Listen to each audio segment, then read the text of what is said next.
Hello, everyone. Welcome to Celsius 233, your go-to place for fiction book summaries. Today we will journey through The Girl You Left Behind by Jojo Moyes. The Girl You Left Behind by Jojo Moyes, published in 2012, is a historical and contemporary dual timeline novel exploring love, loss, and the power of art. Set across two time periods, World War I France and modern-day England, the novel follows the story of Sophie Lefèvre, whose portrait, painted by her husband Édouard, becomes the center of a legal and emotional battle nearly a century later. As the painting's provenance is questioned, past and present intertwine in an emotional tale of resilience, sacrifice, and hope. Plot summary. In the occupied French town of Saint-Péron in 1916, Sophie Lefèvre clings to the remnants of her old life.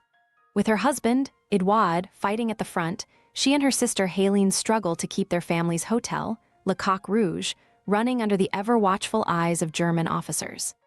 Food is scarce, and fear lingers in every shadow, but Sophie remains defiant, determined to protect her family.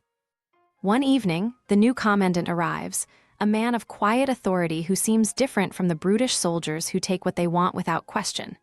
He notices a painting in the bar, The Girl You Left Behind, a striking portrait of Sophie that Édouard painted in their early days together.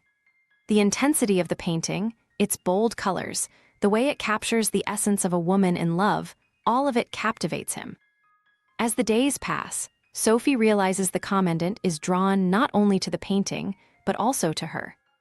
The Germans grow more demanding, requisitioning food and supplies, and soon, Sophie and Hélène are forced to cook for them. It is an unbearable humiliation, but the promise of scraps for their starving family makes resistance impossible.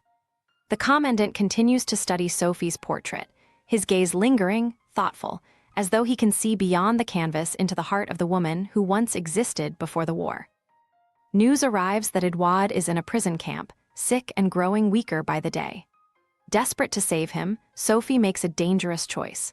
She approaches the commandant and begs for his help, offering the painting in exchange for her husband's release. He does not answer immediately, but something shifts between them. He is a man of war, but in that moment, he is simply a man looking at a woman who is willing to trade the last piece of her soul for love. The town whispers. Rumors spread that Sophie has given herself to the enemy. When the commandant arranges for her to receive word of Édouard, the villagers turn against her, spitting insults and hatred. Even Hélène cannot hide her disappointment. Before Sophie can learn whether her sacrifice has saved her husband, she is taken away by German soldiers, vanishing into the night. Nearly a century later, in modern-day London, Liv Halston wakes in the quiet of the glass house she once shared with her husband, David. He had designed every inch of it, filling their life with light and space, but now, years after his sudden death, the vastness feels empty. The only thing that still brings her comfort is the painting that hangs in her bedroom, The Girl You Left Behind. A wedding gift from David, it has become more than just art. It is a connection to a life that once felt whole. Liv meets Paul McCafferty, an American working for a company that specializes in recovering art stolen during wartime. Their attraction is immediate, a pull she hasn't felt since David. But when he sees the painting in her home, his expression shifts from admiration to something unreadable. The truth unravels quickly. The Girl You Left Behind is one of many paintings being reclaimed by descendants of those who lost them in the war. Paul is part of the team working to return it to Sophie Lefèvre's family. To Liv, it is unthinkable. This painting is not just oil and canvas. It is her history, her grief, the last remnant of David. A legal battle begins. Liv refuses to let go, even as she learns the tragic fate of Sophie Lefèvre. Records suggest she was arrested as a collaborator and sent to a German prison, never to be seen again. But something doesn't fit. If Sophie truly gave herself to the commandant, why would the Germans betray her? If The Girl You Left Behind was taken from her, how did it resurface decades later in a gallery where David found it? Paul struggles with the case, torn between duty and his growing feelings for Liv. He believes in justice, but the more he learns, the more he questions whether returning the painting is the right thing to do. Liv, too, begins to doubt. If Sophie truly wanted the painting to remain with her family, would she have let it go so easily? Determined to uncover the truth, Liv travels to France, tracing Sophie's final days. She finds letters, remnants of a life brutally interrupted, and a record of an anonymous woman who intervened at great risk to protect Sophie from the worst of the prison's horrors. Sophie had been betrayed, but not by the commandant. The townspeople, in their thirst for revenge, had condemned her for a crime she never committed. The case takes an unexpected turn when new evidence surfaces.